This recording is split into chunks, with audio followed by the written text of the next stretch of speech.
இப்போ duplicate coupon ஒன்று கொண்டாந்துருக்காங்க பாருங்க, திருட்டு கூப்பன். 8000 ரூபா கொடுத்தா ஜெயிக்க வச்சாதான் 8000 ரூபா கூப்பனா. அப்படின்னா நானும் ஒரு 50,000 ரூபாய்க்கு கூப்பன் அடிச்சு தரேன். அப்போ வந்து எல்லாரும் வாங்கிட்டு ஏமாத்தலாமா? இதெல்லாம் ஒரு ஏமாத்து செய்ய.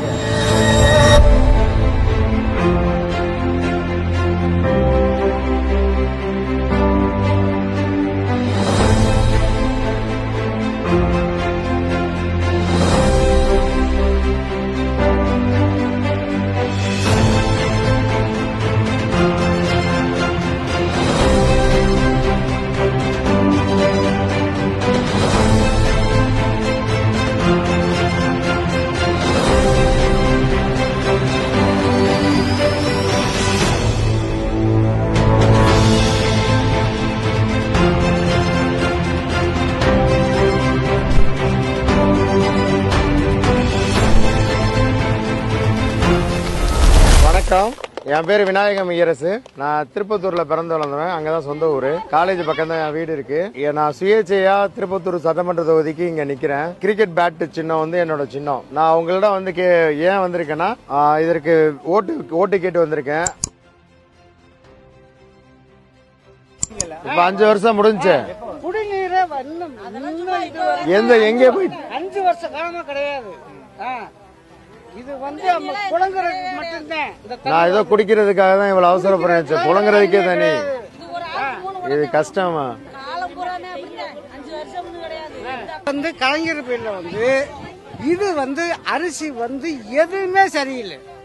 அதான் கோழி கூட திங்க மாட்டேங்குது. மனுஷன் திங்கலன்னா கோழி கூட திங்க மாட்டேங்குது. இதுதான் உண்மை. வேற என்ன உங்களோட பிரச்சனை சொல்லுங்க. கஷ்டப்பட்டது என்ன, எல்லாரும் கஷ்டத்தை படுறோம். பிள்ளை ஊட்டி எல்லாமே ரேஸ் அரிசி கிடையாது, ரேஷன் கிடையாது, எல்லாத்துக்குமே கஷ்டம். பாதி பேருக்கு ரேகை விழுக மாட்டேங்குது. இந்த மிஷினை கொண்டாந்து வச்சு அதுல வந்து எத்தனை பேர் இப்ப பட்டியா கிடக்குறாரு. அதத்தான் வாங்கி எனக்கெல்லாம் கால் நடக்க முடியல. உண்மையை சொல்றேன், எங்க ஊருக்குள்ளே தெரியாது.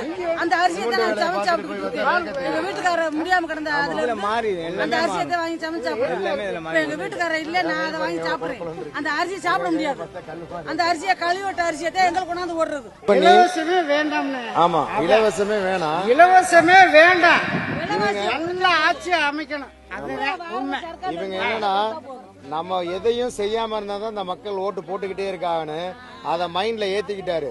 நீங்க நம்ம ஒரு தடவை கேட்காம விட்டோம், 2 தடவை கேட்காம விட்டோம், 3 தடவை கேட்காம விட்டோம், 4 தடவை கேட்காம விட்டுட்டோம். இப்ப ஜாலியா போயிட்டாங்க. ஆனா இந்த டைம் வந்து நம்ம கேட்கணும். இந்த போடுற ஒரு கருப்பு மைய, அந்த மைய வச்சுதான் இவங்களை வந்து நம்ம இவ்வளவு நாள் மேல ஏத்திருக்கோம். இந்த மைய வந்து வேற ஏதாவது மாத்தி விட்டோம்னா அவங்க எவ்வளவு இந்த மாதிரி கஷ்டத்தை வந்து அனுபவிக்கிற வைக்கிற வரைக்கும் விடக்கூடாது. நம்ம இன்னமே யாரால அவங்க அதிகாரத்துக்கு போனாலோ அவங்கள மறந்தவங்களை இன்னமே அவங்கள கீழே இறக்குறதே உங்க வேலையா வச்சுக்கணும். அப்ப மாத்தி ஒரு மாற்றத்துக்கு ஓட்டு போடுங்க. நான் உங்க வீட்டு பிள்ளையா வந்திருக்கேன், உங்களோட அண்ணனாவோ தம்பியாவோ வந்திருக்கேன். நீங்க வந்து தயவு செய்து எனக்கு வந்து கை கொடுத்து, எனக்கு என் பின்னாடி வந்து நிக்கிறேன், இல்ல நான் உங்க பின்னாடி வந்து நிக்கிறேன், எல்லாம் ஒண்ணு சேர்ந்து போராடுவோம். சரியாமா? மறக்காம இதுக்கு போடுங்க.